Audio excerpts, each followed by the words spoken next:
MLC Duvvada Srinivas వ్యవహారంలో వార్తల్లోకెక్కిన దివ్యల మాధురి తాజాగా ఒక వీడియో విడుదల చేశారు. విశాఖ అపోలో ఆసుపత్రి నుంచి డిశ్చార్జ్ అయిన మాధురి తలలో రక్తం గడ్డకట్టిన కారణంగా ఆరోగ్యం దెబ్బతిన్నదని చెప్పుకొచ్చారు. 10 రోజుల పాటు సోషల్ మీడియాకు దూరంగా ఉంటానని చెబుతూ అండగా ఉన్న వారందరికీ ధన్యవాదాలు చెప్పారు. మాట్లాడలేకపోతున్నాను. సో నాకు చాలా ధైర్యంగా ఉంది. ఇదే సపోర్ట్తో ముందుకెళ్ళాలని కోరుకుంటున్నాను. కానీ ఈరోజు కొంచెం హెల్త్ మళ్ళీ ప్రాబ్లం వచ్చింది. క్లాట్ కొంచెం ఎక్కువయ్యి కొంచెం క్లాట్ బ్లీడ్ అవుతోంది. డాక్టర్స్ స్ట్రెస్ తీసుకోమన్నారు. మాట్లాడలేకపోతున్నాను.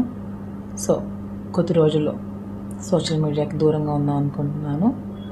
మళ్ళీ 10 days తర్వాత లైవ్కి వస్తాను. మీ అందరితో మాట్లాడతాను. నాకు సపోర్ట్ చేసిన మీ అందరికీ చాలా చాలా థ్యాంక్స్. కర్నూలు నగరంలో మహిళల మెడల్లో ఉన్న